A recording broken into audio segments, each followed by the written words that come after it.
Canada's participation in the Manhattan Project was a combination of Canada, the UK, and the US working together to create atomic weapons to drop on the Japanese cities of Hiroshima and Nagasaki in 1945. This caused the end of World War II.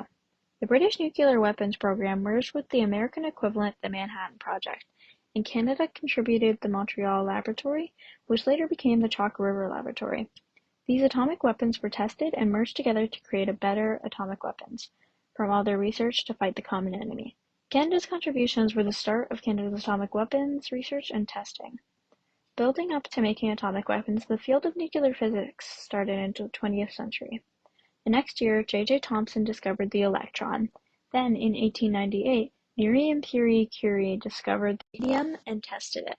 Also, in 1905, Albert Einstein discovered his theory of special relativity and the mass-energy equivalence, better known as E=mc². The Quebec Agreement was signed by President Roosevelt and Prime Minister Churchill on August 19, 1943. This started the wartime collaboration of the U.S. President and the Prime Minister of the United Kingdom. After this, they started their collaboration to produce atomic bombs to use against the Japanese. Canada's contribution from their nuclear research starts in 1942, when we were told about the Manhattan Project, and we were asked to contribute uranium because Canada had the most information about it. Canadian nuclear physicist George Lawrence first experimented with uranium in 1939–40. He wanted to develop a uranium graphite reactor. He carried out this experiment in Ottawa. He used the El Dorado mine as Port Radium in the Northwest Territories for uranium that the Canadian government had secretly bought to produce uranium.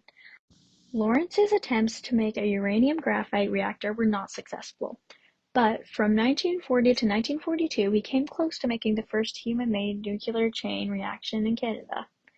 These merged resources created the atomic weapon used on Japan. On August 6, 1925, an American bomber plane called Enola Gay, named after the pilot's mother, dropped an atomic bomb over the Japanese city of Hiroshima. The destruction that came from that weapon was devastating. 3 days after, a second atomic bomb was dropped on the city of Nagasaki. It's estimated that the two bombings killed 200,000 people, about 135,000 in Hiroshima and another 50,000 in Nagasaki. More long-term effects came to the people in the bombings that survived the bombing, such as cancer from the radiation. After this, the Japanese realized they could not fight against the US and surrendered on August 1, 1945.